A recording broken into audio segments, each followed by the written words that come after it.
We are back. Welcome back to the Nick Hall Comedy Podcast. I am your host, Nick Hall, joined as always by... Josh Griffey. Coming in hot. Coming in. Big week, but Yeah, man. not like the good kind of big week. Bad. Right. But hey, you know what? If you're listening on the Apple Podcast or Spotify or wherever you are, be sure to give us a rating and review. You know, give us a follow. We'd appreciate it. Helps out a bunch. If you want to get some kick-ass merchandise, that's at CoachKentMurphy.com/shop. And if you want to follow us on social media, everything is at Coach Kent Murphy.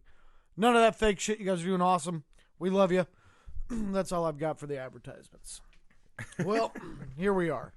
Yeah, man. Here we are 2 days after arguably maybe the most shocking sports news in a long time. I mean, In my lifetime. The only comparable, and we weren't alive for this, seems like Roberto Clemente, right? Right. Similar type, Yeah. And even then, he definitely was not, he just didn't grow up in an era with enough media. No. Like today. No. Yeah, I don't know, man. What? Not to diminish Roberto Clemente. It's just different scale. All of it's, I mean, this is, I hate when people compare tragedies. Yeah, It's not tragic. It's like, it's fucking pointless. Tragic. Yeah. It's, because you text me, right? It was the morning you Yeah. text me, and I just got this text that said, Kobe Bryant died in a helicopter crash. And I was waiting for the joke. Because we send each other TikToks and jokes. And I was like, oh, some kid did a stupid TikTok. I was like, what the fuck are you talking about? Went to the internet, found the art, and it took me probably 30 minutes before it set in. Yeah. Because I'm with you there. This is fucking insane. Like, this can't be true. Yeah, I mean, I can't think of any other. Because that's, I mean, the celebrity death that it took me back to, right? Like, I was heartbroken when Robin Williams died, right? Yeah. I remember exactly where I was. I was in a parking lot going to a movie theater, and I had to, stop, and I, actually cried for a while, right? That one was different because Robin was in a lot of pain and did it himself, right? Yep. And I actually liked Robin. This one was crazy because Williams. I would never have called myself a Kobe fan, but this was devastating. Absolutely. It actually, sat on me all day. Yeah. Just watching coverage and just fucking being miserably sad. Yeah, it was. I was sad, and I was sad when I found out it was Kobe, and when I found out there was 2 kids on there. Yeah. You know, and damn near a whole family. Mm-hmm. You know, that's just terrible. That's brutal. That's hard to sit with. And they keep fucking pairing it with all this footage of him and his daughter Mm-hmm. and this nice relationship they had seemed to have, and them sharing the love of basketball. And something I've noticed, right? a lot of artists have been doing those two in heaven. There's this great picture of them in this cloudy the thing, murals. looking up at a basketball hoop, and I was like, it doesn't feel like that to me, right? It's so fucking sad because I have 2 kids. Yeah. And it was so weird because that morning I was watching Pokemon with my kid. He's obsessed with fucking Pokemon. And his character, Ash, won the Pokemon League, or won the championship, right? So my kid is running around the house ecstatic. And I had this moment of fuck, dude, I started watching Pokemon with my little brother 20-some years ago. Look at how fucking cool of a So I had one of those dad moments oh, this is fucking awesome. Right. Right? Just being a dad and having a kid and sharing those moments. And immediately to think of, here was this guy taking his daughter to the thing they shared, basketball, and just, one of those unforeseeable fucking events comes and you're helpless.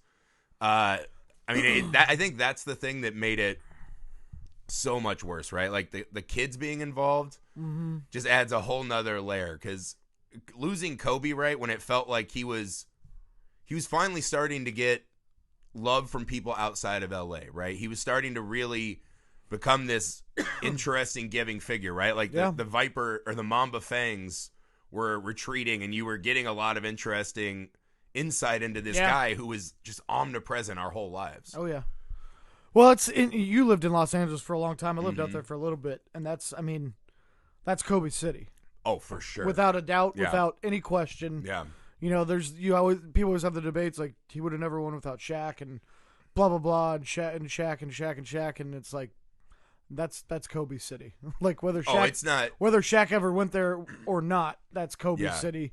Regardless whose city it is, Kobe is essentially Shaq size, and Chicago Shaq would be like Muggsy Bogues size. It's not even a Chicago's debate. Jordan City. Right. LA is Kobe's. It's just that's how it works. Yeah. But yeah, it's crazy. The weird thing is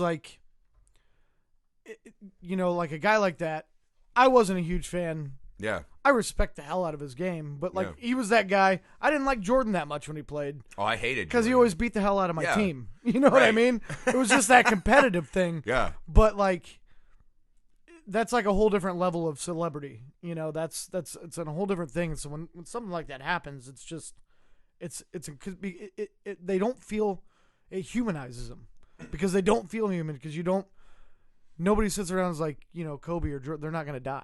In your mind, they're just not going to die. They're heroes.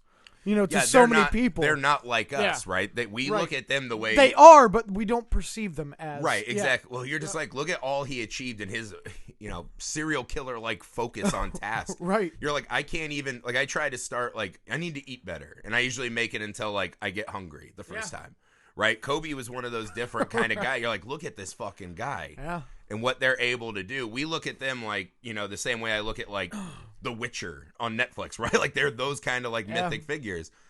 It's so weird because I remember reading this book a couple years ago. It's called The Denial of Death, right? I think Becker's the guy who wrote it, and it just kind of breaks all this shit down. Everything we do in life is to try to avoid the realization that we're all gonna die, and when we die, it's just kind of it. Even the greatest men in history, right? We only remember tiny little fucking bits or whatever. Right. On average, there are people that know more and this and that, but.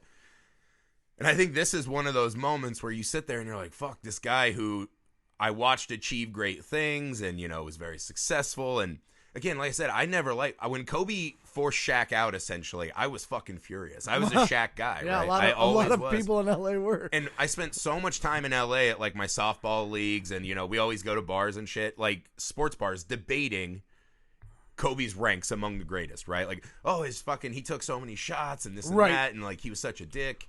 But you just sit there and think about it today, and this was something I was struck by was, how much I wish the league had a Kobe now. Yeah. Right? We were talking before the show. Absolutely. The antithesis of Kobe to me is Kyrie, right? Mm-hmm. The guy who essentially was dragged there by LeBron, he hit the shot. So now he's claiming he's the one who did it. And since then, all he does is talk about how it doesn't matter, right? I'm a basketball player to make money, but I don't care about... Kobe was the opposite, a guy to stay in that city, and I want to win, and feverishly pursuing winning. And again, that's what makes him seem like a dick to a lot of us. Yeah. But he was the guy, when your team played Kobe, you were more amped. Yeah. Because he was a worthy adversary. And he's the guy you wanted to best. And he was going to come at you hard. All the way. Every time. And you look back at his plays, and that's what sticks out. That breed of player is gone. Yeah. That's how Jordan was. Mm-hmm. That's how all those guys, Kobe was probably the last, that ultra fierce competitor that just wanted to fucking kill everybody on the court without regard for, he didn't give a fuck about, LeBron, I want to go give everybody a hug and get a photo op. When Kobe was on the court, didn't give a fuck. Yeah. Didn't give a fuck if you were, even think about guys like Magic and Bird. Mm-hmm. They were best friends off the court. Right. And then you'd see them play each other, and it was like they wanted to fucking cut each other's heads off. Right. And that just doesn't exist anymore because everybody just wants to have a good Instagram story, and be on the blog loop the next day, right? Because they dabbed up each other. It's fucking and especially stupid. For a guy who was among the best players of all time. You can argue his place, right? And I think that's fair. This isn't the time for that, but inarguably, he's in the conversation of best and most beloved players who've ever played the game, right? Yeah. Today the only guys you get who have that mentality are Patrick Beverleys. Yeah. Guys who aren't good and want to make a name. Yeah. For Kobe to be that guy, and that's what I think we're missing in basketball right now. It's we're all buddies who just came out to shoot some threes and do some posters. Right. And it's I will miss that about Kobe. Feels like you said, he's the last guy who was carrying that flame. Yeah, I think so. And I mean, of that style of play. Yeah. Yep. And I think it's one of those things, again, it was just shocking to all of us because it hits you on this level of, wow, this guy who did all this just fucking died in this senseless accident, right? And then a child whose life was cut short. Who knows what any of these fucking kids can do. Right. And it's not just about, because he was Kobe's kid. Every kid has this promise of a great, infinite future, hopefully. Yeah. And, it was just a fucking bummer of a day. Yeah. So, yeah, just, for those of you listening, man, just... If you got someone you love or you're arguing with or whatever, just fucking give them a hug, man. Yeah, for sure. Dude, I watched the they replayed his final game. Yeah. And I remember watching it when like live when it happened. And I remember just being like pissed. I was like, this fucking I go, this is the epitome of his career. He's just a ball hog that fucking shoots all the time and like blah blah blah. And then like kind of stepping back and watching it reflecting, I was like, it is the epitome of his career, but I was wrong. Because essentially, like, he sucked in the first quarter of that game. Mm-hmm. And he was kind of timid and he was passing it around, but it was kind of it's like that old, metaphor is like, you don't know when your last opportunity is going to come. Yeah. Seize the moments that you have. Yeah. And I think he fucking, like, took a look around and was like, this is the last time. This is it, man. I'm going to play. Yeah. I'm doing it. Right. And all of a sudden from there, like, he just fucking, he was like, I ain't fucking passing to nobody. Yeah. They all get a play tomorrow. I don't. You know what I mean? And that was kind of a profound thought like that. And if you think about it, like, that's a guy that seized every fucking opportunity that he ever got. Yeah. And worked his ass off to get to where he was. Mm-hmm. And there's something to be said for that. Yeah. Whether you liked him on the court or not, there's something you can take from that, regardless if you're a fan. Yeah, Kobe was never going to let someone else take the shot. And then he gets out of basketball and goes and wins a fucking Oscar. Yeah. I mean, you just don't... People fucking dunked on him for that. Like, you can look at it however you want. What I admire about Kobe is this unshakable, I'm going to do... That's the thing. Like, that game, if it wasn't for Kobe, no one would ever remember that game. No. It'd never be watched. Kobe took something, and he... through the force of who he was, made it a magical game. Here's the scale of where Kobe was. So that year, I totally forgot this. That year was the same year the Warriors won 73 games. Right. They bumped the Warriors game, their last game that they had to win to break the all-time record for wins. They bumped it to ESPN2 to put Kobe's last game on, and the Lakers were like 30-50 that year. You know? But like that, they bumped a team going for an all-time record to show Kobe's last game. The best regular season you team know what of I mean? all time. Like, that's how big he was to the sport and to the fans. Like, I mean, that's incredible. I totally forgot that until they brought it up, and I was like, that's pretty fucking incredible. Yeah. You know? Well, as a guy who lived in LA, right, it's also, I don't think I'll ever experience it again in my life, right? Like, I grew up in Indiana where Bob Knight was a god figure. Oh, absolutely. But he was a coach, right? Like, Kobe was so profoundly loved by Los Angeles citizens, right? Right. Like, fanatically. And again, like I said, I spent a lot of time being like, guys, he's not as good as LeBron or whoever. Right. They were so fanatically in love with, and I think that your point is the best, right? They were in love with what he represented. Absolutely. The shot of Kobe I'll never forget, right? Like, the funny one is when they threw the ball in his face and he's like, break my fucking nose. I don't care. Move, I'm not putting my hands up. I saw an interview with Matt Barnes yesterday talking about that. He's like, you can break it. You'll get the ball back. I don't give a fuck. Yeah. Like, do it. That's how, but the one where he has his hand out and he fucking jutted the jaw out and he was just like, his teeth were bared. Yeah. That's how I think of Kobe, because his was, say what you fucking want about me, which, the way he carried himself, a lot of people went after him. He's like, you do what you got to do. Right. Like, I'm getting this fucking done. Right? Like, I have this fearsome belief in myself and the desire to win. And I think that attitude is why so many people fanatically loved him. Yeah. Right? Because that's something that absolutely we all can relate to and wish we had more of, right? Sure. Because, I mean, this event shows us more than anything. Life is a fucking scary shit show. Well, like, we have no idea what's coming around the corner, but you just knew a guy like Kobe's like, fucking bring it.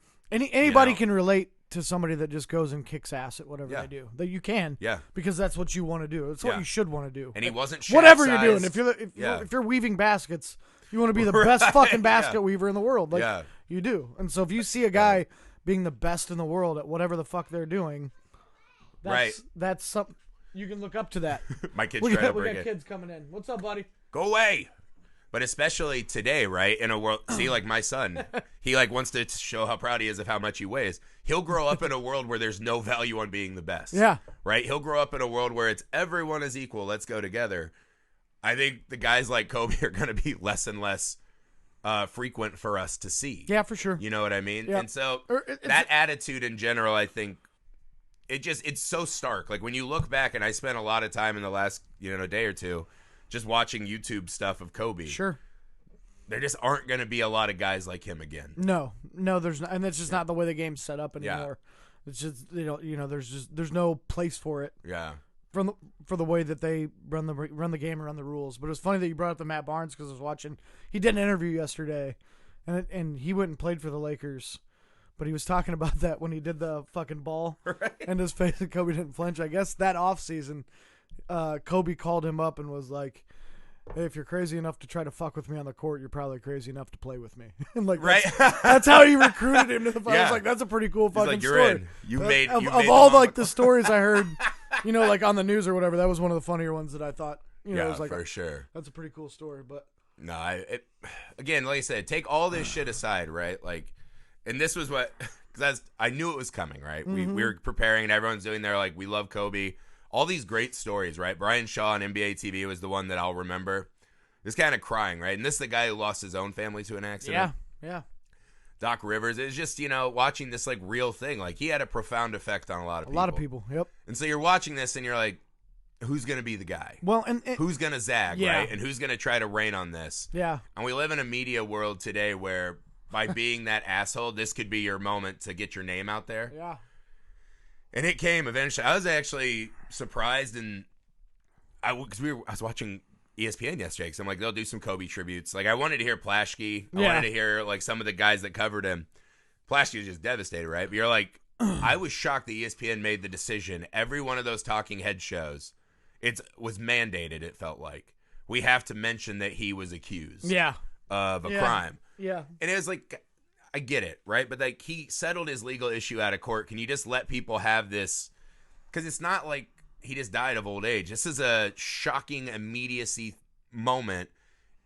And also, there were other people involved, right? So to do this, we want to remember and feel bad about this tragedy, but we also have to remember to drag him a little bit. Yeah. So strange. I don't understand like the dragging people after death. First of all, he wasn't convicted of anything. No. Ever. He got accused, settled a civil suit and all that stuff. That's fine. That was, 15 years ago, 16 years ago? Yeah. Not excusing any kind of behavior like that if that's what you're doing, but like, if you want to tough talk a guy, tough talk him. Nobody was tough talking him for the last 10 years. No. So don't tough talk him while he's dead, while somebody can't defend themselves. You know what I mean? And also, it seems like a guy who fucked up, right? Like, he clearly seems like he fucked up. Mm-hmm. But then went on to be better. Right. Right? Like, he did what we all do. We all fuck up and make mistakes, and he went on to try to better himself. Yeah. But because I promise you, everybody, comedian. I promise you, everybody throwing stones at people like that, they don't want their life on TV. I guarantee they don't. Any one of us, if you went back through our past, like, I mean, we don't have that in our past per se, but no, because that fucking Joe Rogan's best friend, right? The comedian no one knows, Ari Schaefer, just coming off the top ropes. Kobe died 23 years too late. What a great day. Fuck that guy. Fuck everyone. And they called him the hero who forgot to gas up the chopper. It's like, I knew it was coming, right? Yeah. That someone was going to be that guy. Just fucking absurd. Like, that guy is such a fucking puss. Yeah. Because, again, he would never have said that. If Kobe was in his face, right? He never would have been like, no. This is what you did, and he would have been like, what's up, Kobe? How you do? Absolutely. And that was his thing. Like, liberal Hollywood likes Lakers more. He never would have done that. Well, then it's such a chicken shit move. And then he went on Instagram and made a post and was like, look, whenever celebrities die, I try to, like, say terrible things about them because everybody else is saying nice stuff. Right. It's a joke. And I was like, well, typically jokes have punchlines. Yeah. But he's not a very funny guy anyway, so... Yeah, you're a comedian. You should know. I mean, he was at least a good enough comedian he's clearly that Carlos Mencia stole his material, so you know how to write a joke. He was just... But this is what I hate. We live in this time now where moments like this, right? This is probably one of the bigger ones I can remember, where it was just this event that happened and you just saw it ripple through, right? I was talking to some of my neighbors. Like, we were all just shocked and stunned. And take everything out. Kobe as a person, everything. It was just this moment of mortality that we all were staring down. Like, fuck. My wife was like, I'm going to go out to the store. And you have that moment. You're like, fuck, this could be the last time. Right? Every fucking time could be the last. And so that's what we're dealing with, right? Well, Kobe becomes the lightning rod for a bigger concept. And this guy, this is the world, though, right? There were people on Twitter praising him and other people trying. You just know someone's going to try to piggyback off this to have their own fucking moment. Right. Ugh, it's fucking disgusting. That was an insidious tweet. Well, bothered me. I think as far as like the part of it too. I was thinking about this yesterday. It was like, if I don't know, an example, like if Bill Russell died tomorrow, right? He had a profound, huge impact on the game, but he's also 80 years old, right? Or whatever, hour old he is. I just picked that number, but Kobe just retired like 3 years ago, right? And because people were saying like, why would they cancel games and like blah blah blah. It's like because about 80% of the league like played with Kobe. He's still training players in the offseason. Giannis deleted all of his social media. He's not that much older than a lot of the guys that are in the league. And I think that's why it's a little bit broader and it hits a little bit harder.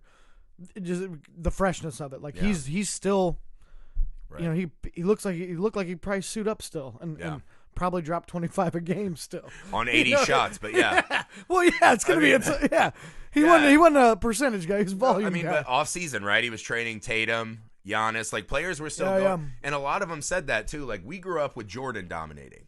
For a lot of these guys, Kobe was their guy. was their Jordan. Yep. Kobe was their Jordan, and they wanted to be like him. Absolutely. And to me, just to look around the league and be like, oh, this is like overdone, right? Like people crying on the bench. No, like these are real fucking big emotions. And like you said, it's this whole thing of there's so much more than just, a basketball player died. Because that's the thing, like Bill Russell dies, that's going to be like on the news stories for 30 seconds. Right. Like the greatest winner of all time. There aren't kids didn't grow up watching his like Twitter highlights. Right. There aren't a lot of gifts to him. It's just different. It's just different. It's not anything less than. It's just it affects people differently. Right, but he led a different way. If Bill Russell died today, you'd be like, that guy led a long, fulfilling life, right? Yeah. You feel like you get. I am not rooting for Bill Russell to die. By the way, I'm not rooting for any. Knock on wood. I mean, like if I wake up tomorrow, there's oh like, my God, no, there are definitely people that I wouldn't be sad if they died. Let me put it that way. But you want to feel like people got their fair shake. Yeah, and it's just hard because it was his daughter too, man. Yeah, and you think about because this is like that fucking piece of shit Ari Schaefer. Like when you say stuff like that, you don't realize there's a wife and 3 daughters who aren't going to have their dad and sister anymore. It's terrible, yeah. And that's the kind of stuff to me. It's like you take all the basketball and like personal shit out of it, right? Like whatever it is, this is a moment for us as human beings to stop and contemplate our own fucking lives, right? Like I have a wife, I have kids. Like what if one of them didn't come home anymore? Right? Yeah. That's what we're dealing with. So everyone wants to make it about Kobe and basketball. It's not about Kobe and basketball. It's the fact that in his prime, a guy who we see as invincible is just taken. And it reminds us that can be every fucking day. And to stop being pieces of shit to each other and stop obsessing about micro failures and whatever and just, man, like, we don't know. Yeah. And so anyone who's raining on that, I think, is a scumbag. I agree. And that's like Bill Russell got a shake. Yeah. Right? Like, you want people to have their, like, chance. Right? Yeah. And that's what fucking is the worst about it. And so, I think it's just bigger than that. And I think Kobe was bigger than life, so he becomes the reason that it's everywhere. Yeah. But I don't think people are looking at it as like, oh, who cares about the other 7 passengers, man? I think we think about all those people. Yeah. Right? We might not know their names, but there was another father and his daughter on there, right? That's all of us, it's like a right? Father, a wife, and a daughter. Yeah, man. So it's like just crazy. fucking. It's the Wild. Scariest tragedy for any person, right? Who has like a wife, kids, family you just like, not even wife, kids, brothers, mom, dad. Just like, what if, they're just going about their day and that's it, man. And that's the shockwave. And so the rest of it, right? Taking cheap shots based on little bits of someone's personality, you're denigrating the experience that we're all actually going through. I have a problem with anybody. I don't care if it's Kobe or not, or anybody. I don't give a, like, if Harvey Weinstein died today, like, he's a piece of shit. Yeah. But I'm not gonna sit there and call him a piece of shit. I have a problem with anybody that like tough talks a person who's dead and can't at least stand up, at least can't reply and stand up for themselves. Yeah. Whether it's true or not, it's not the time for it. Like, they're gone, you're still living. Move on with yourself. Right. You know what I mean? If you're not grieving, that's fine. But a lot of people are, and don't be a dick to them. Yeah. Well, I hate it because, like, whenever a musician dies, right? Like, Neil Peart just died, and that was soul crushing to me because I've always been like a big Rush guy. Right. And he was the, kind of heart and soul of that band. And so you start putting out songs, and you're like, fuck, man, this song, like there are Rush songs that are just baked into my DNA and, like, my I went back and I listened to some Rush songs, and I was like, man, they still suck. You fucking... You're the Schaefer of Rush. Neil Peart's amazing. He's probably the best drummer ever, but man, Rush sucks. No, I mean, I get it. There are some of us who like to spend our headspace up here, right? Rush is terrible. Yeah, I don't know what you guys listen to in the mud of... Today's temperature is a mean guy. No, but what it is, and then you have the people online who are like, you didn't even know Neil Peart. You're not sad. And you're like, yeah, we weren't best friends, but that guy had a huge impact. You don't have to know somebody to to feel sadness or to feel grief. Can you just let people have their moments, man? Like, when they're having their outpouring, fine. There are conversations to be had about whatever. Maybe not in the first week. Try to shit on a bunch of people who are having a big feeling. As an example, one of my best friends died a little over a year ago. One of my best friends. And, we hung out all the time.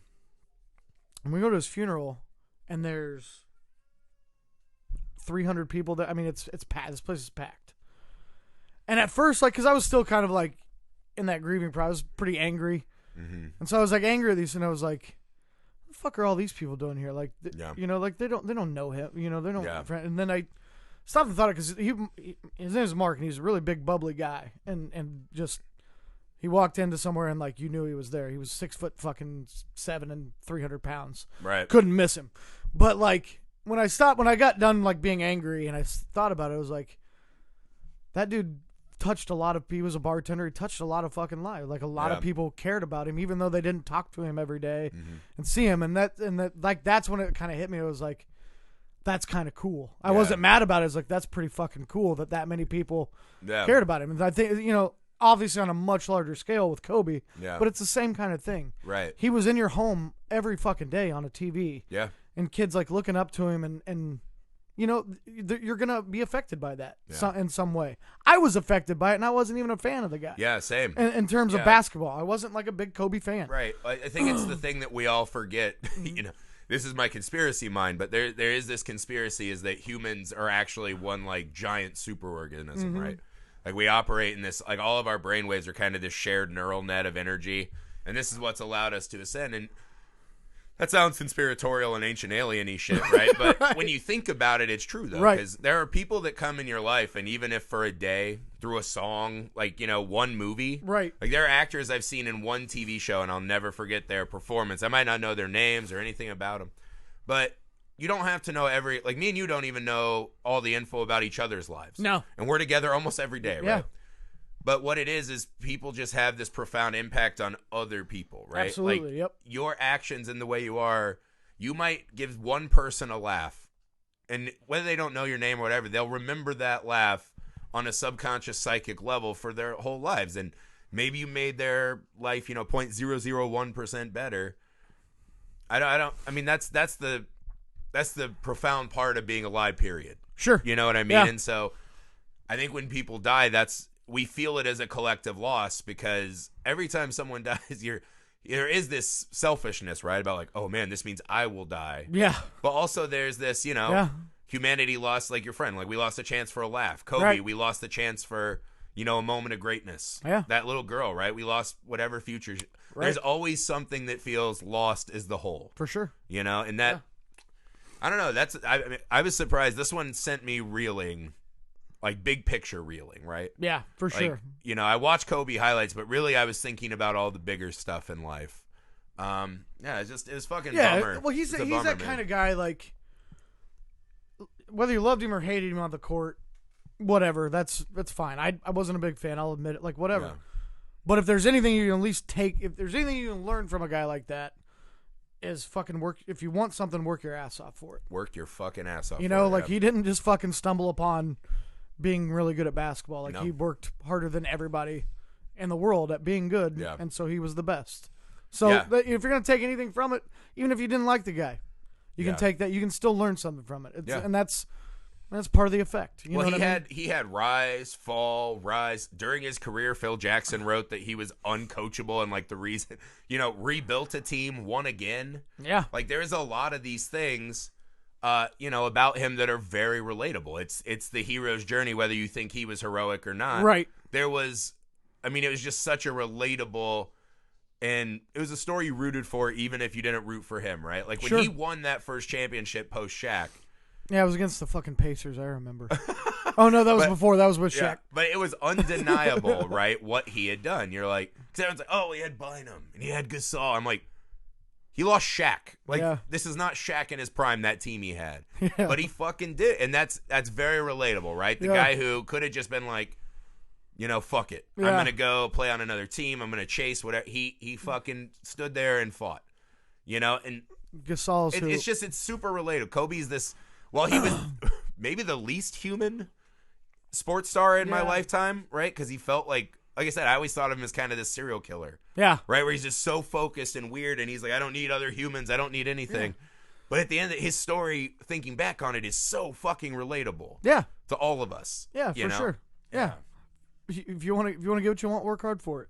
Yeah. You know what I mean? Like, that's, anybody can relate to that. It doesn't matter if you've ever watched basketball in your life. Yeah. But that's, so Dan from Barstool, I was telling you before the show, so he does a character, Laker Dan or Laker fan. And the night before was when LeBron passed Kobe on the scoring list or whatever. Insane. And fucking Dan brought out he only brings a character out every now and then, but it was Laker Dan. So he made a top 5 Lakers list of all time, and it was like Magic Johnson, LeBron, Kareem, Pau Gasol was on the list. No Kobe on it, and then he put honorable mention Brian Shaw. And of course, it's a troll job to just like fire people up. Well, then 10 hours later, whatever happened, and fucking poor Dan had to get on Twitter and be like, just like, can't believe I have to say this, but like that's a joke, and it wasn't made. It was made well before this. Like nobody would have seen this coming in a million years. Yeah. Like get off my case about it. And I was like, God. It was like, that's the stupidity of people, though. Like, I agree. Going back. To be fair, the person we should be going after on social media is LeBron. Yeah. And I get LeBron is probably also grieving like the rest of us. He's a father. Oh, for He's sure he is. But the line on LeBron's Instagram post that made me, I was like, God, it's the LeBron-ness of it that I couldn't get over. And again, I don't wish LeBron bad at all. This is back to trying to have a couple laughs, right? Like, we have to move on and have some laughs. That's why I did look up a transgender weightlifting article if we want to do that. Yeah. But LeBron saying, don't worry, Kobe, I will carry on your legacy. And I was like, in one sentence, you said about 5 things that are nonsense and make me mad. Right? Like, yeah. Damn it, LeBron. Stop being LeBron. Well, it's like Stephen A. was sitting on that show, and he was like, but that's like his shame knows no bounds in his lying ways. But he was like, yeah, me and Kobe, we've been best friends for almost 20 years. We talk every day. Best friends. And I was like, that's not true. Yeah. Like, why are you saying that right now? Impossibility. Why are you trying to beef up your cred in the wake of somebody's death? Like, right. What a fucking asshole.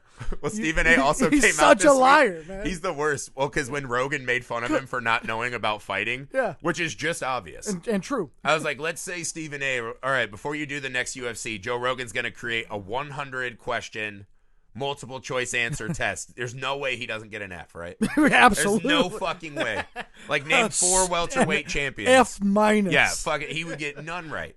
So he posted a video of him training martial arts where he's like doing dick punch into an uppercut. And granted, I was like, he's an old motherfucker. So dick punch. Yeah, uppercut. Good for him for exercising. Also, if you're in a bar, dick punch to uppercut, probably a good strategy, yeah, right? Not bad, actually. But to use that as a, hey, look, I'm learning about MMA from hitting dick gloves, and then goes on to say that Joe Rogan should like battle him in an MMA knowledge off, and that Joe Rogan, he's like, I respect you, but you're just wrong, brother. Like, let's battle. And I was like, battle in what? He went home and just bought like MMA for chicken soup for the MMA soul, or like MMA for dummies. He was just like, I'll show Joe Rogan. He's just reading it. Yeah, that cowboy hat he puts on when he makes fun of Dallas must be a little too tight. Yeah. So I was like, what are you can't show him anything fighting wise. You can't talk to him about it. Like, by the way, just like, imagine the balls, right? It would be like me going up to like A-Rod and being like, I don't like you as an announcer. I can clearly do this better than you. I will announce. It's like the guy just knows everything about the sport, and other fighters are saying you don't know shit. Like, hey, you don't. Like, just admit, be like, hey, I don't have to know the most. I'm Stephen A. Smith. I can commentate whatever I want. Right. Fuck that guy. I hate that guy. Yeah. Anyways, it's good to get back to hating living people, right? You know what I mean? That feels good felt still. Good. That felt good. That still feels good. It feels good to start just throwing haymakers. They're gonna Ari Schaefer this, you know what I mean? Yeah, we're gonna punch at people still able to punch back. Yeah, Stephen A. At us, bro. Yeah, at me, Stephen. Dummy. What an idiot. Oh, what else? I'm clouded. I don't know what else happened this week. It feels hard to even try to talk about other stuff. I was curious, you know what I mean? because there was like a report that came out like right after that they were going to cancel all of the games that day, and they didn't. They ended up playing. They have announced they're postponing Lakers Clippers. They postponed that tonight, and I'm wondering whenever the funeral happens if they're just going to cancel that, because you got to think that a lot of those guys are going to go. Yeah, you know what I mean. So maybe that was the NBA's thinking was not today. You know, let's just take a week and plan this. And well, the All-Star game will be all tribute. That Lakers Clippers game is going to be just fucking devastating to watch. That's going to be tough. So we're not going to be done paying TNT, tribute. the first TNT broadcast tonight is going to be, woo. Yeah, that one's going to be rough. With Shaq, With Shaq and those guys, oh my God, he was texting Shaq's son that day, just asking if he's okay about transfer. It's a bunch. I don't know. I kind of want to do more jokes, but you're also the other thing that was weird to me was the Hall of Fame came out and they're like, "Don't worry, Kobe's getting into the Hall of Fame this year." Yeah. It's like he was already on the ballot. We weren't worried. We know. Did you think he wasn't going to get the votes? If Kobe's not a first ballot Hall of Famer, go away. Stop trying to make news for yourself. Yeah. Also, everyone gets into the NBA Hall of Fame. That's like the nightclub that has a bouncer, but there's never a line. Yeah, we know. Jeter almost got unanimous voted. So at this point, anybody can get unanimous voted. Yeah, for sure. If there's somebody who is not a unanimous ballot, it's Derek Jeter.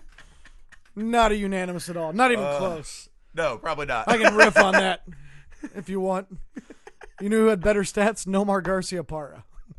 Just pretty much all around. Better than Jeter. He had a shorter career because of injury, but pretty much beat Jeter in every stat, including offense and defense. Not gift baskets handed out. All right, we've got 7 minutes. Let's say. So I read this article today. It was a Vice news piece, so it actually had a video with it. It was really funny. But it was about transgender weightlifter athletes. Yeah. So these are men. Well, no, they're women, right? Transition. They're women who have transitioned, right? From men to women officially, right? They always felt they were women. So they've transitioned, and they want to compete in weightlifting, right? They want to do it in the women's division, right? There are rules in place that say they can't do it. The transgender athletes have now come out, and their case is no matter, because they say technically through, their doctors say through the estrogen therapy and this and that, they check every box to be a biological woman and should be allowed to compete. Their theory being is that no matter what they go through, the governing bodies of weightlifting and sports in general, I guess, will not let them compete. Mm-hmm. What do you think about this? Okay. Right. So I don't know. I'm not a scientist. I'm just gonna. No, if there are two guys that are the least amount scientific, I'm gonna lead with this, and I'm totally in support of if that's what you want to do, or if that's what you feel like you need to do, if that's what then do it. Like I have no problem with that at all. But from a competition standpoint, and when you're born one way and you're and when weightlifting, it's a biological difference between men and women. It's nature. Yeah. It's not. I'm not saying men are better than women or women are better than men or whatever. It's just nature. It's just how how we are put together. Right. We have an advantage in weightlifting. Yeah. Not all the way across the board, but by and large. Well, not like me and you, but like professional but by athletes, and large, it's that's just how nature is set up. Look at who's picked up the heheaviest things. They're all men. Right. And it's just yeah. At the end, and so it's a slippery slope to ride on because. But here's my thing, right? I agree with you on a biological level because I'm 6'1" and 270 pounds, right? My wife works out like a maniac all the time. She's in phenomenal shape. When we go to the gym, I can still just lift more weights than her because I outweigh her by over 100 pounds. Right. And I'm not in shape now, but I at one time was. I saw like residual size or whatever. So if I were to And again, I'm not accusing these women of transitioning just to compete in a sport not that has at all. no sponsorship. Not at all. Yeah, that's the part of the argument I don't understand. That's silly. That's not like it's not she's getting rich off of it. They're not cheating so they can there's lift no weights. weightlifter in the world that's like, just cashing checks and being like, what's up? But balling again, out. Yeah. if I were to be a cheater and I transitioned, I would probably be pretty good in the world of women's weightlifting because I'm 6'1" and 270. Yeah, and again, I'm not a scientist. I don't know the ins and outs of all the science of it, but just from a general knowledge standpoint, it's just... Well, my theory is I'm all for them competing. Like, absolutely. Let them compete against the women, right? Yeah. Because if they check the biological boxes, why? And again, I don't believe there are people that are going through all of the hardships of being a transgender person and transitioning just so they can, because the Vice video too, it's like in a basement. Yeah. It's not like they're going to like a grand stage and lifting weights for the world. Right. Like, yeah, I mean, unless you're Arnold Schwarzenegger, nobody ever made any money weightlifting. Yeah, like who are they cheating? Other non-professional or other athletes that aren't making a ton of money. Like, I like fucking do it. But I don't know. Like, because you can't, like me and you couldn't transition and then probably make a WNBA roster. Right? So it's like. Don't speak for yourself, man. I had the theory when I was in my 20s. I could not. I can't even run. Well, no, I saw Brittany Griner at an airport in my 20s. Yeah. And she's like 7 foot tall and looks like the Predator, but like large. Skinny. Yeah. Like her hands are huge. Well, yeah. But I also was like, I outweigh her by a lot. Like I could box her out.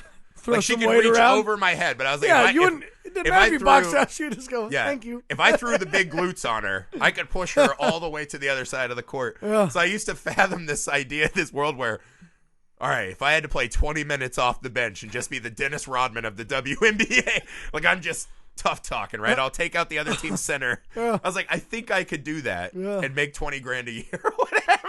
Up until a couple years ago, I was that lazy everyman that was like, I could beat everybody in the WNBA one-on-one. And there's no chance. And, and then I remember I ran like a block one day and like I almost passed out from exhaustion. And I was like, I'm not beating anybody anywhere. Like I couldn't even. I'm not even sure I could beat my 3-year-old nephew at this point. Yeah, no, I hurt my knee today waking up because I backed off that stance. No, I had to backed sleep off. in my kid's bed, right? And it's too low to the ground. When I had to lift my fat body out of the bed to wake up this morning, my knee popped, and I was like, "Oh, it's still hurting now." Yeah, it's over. I'm done. My thing with transgender athletes in a non-combat sport, I don't really think it's a big deal. Yeah, I mean, who are they? You could say there are women they're cheating. I'd agree with that. I think they're women, right? Yeah, I think that I'd agree with that. If they're biologically women and they check they're not taking sponsorships, right? Yeah. There's not some lady who can't feed her kids because they're getting a Nike deal and they're not. I'm no expert on it, but I am interested to see how it plays out because it's going to happen more and more. Yeah, and it's well, it bothers me in the combat sport, right? That Fallon Fox lady who did it and wasn't disclosing that she had transitioned, right? Because she said she didn't have to. I think that should be, because that's the thing. If I got into a ring, like if I'm lifting weights against a woman, right? No big deal. They might beat me. I might beat them. Whatever. I'm getting beat. If I have bigger, gigantic hands that I've had for, 25 years of being a man, and I grew up, I was like a wrestler and I used to do some training, whatever. Right. And then I, all of a sudden, am just jumping into the funny thing was that Fallon Fox chick got her ass beat. Yeah. By a woman. Got her fucking ass beat. Yeah, that was awesome. But I was like, I think that's what Rogan says. Like, dude, you can fuck people up fighting. Like, you can cause traumatic brain injuries, whatever. I don't know. It's a tough one. I don't know. I have this theory that we should just put everyone in the same pool. Like, there's only one league for everything. I'm not against that. Yeah.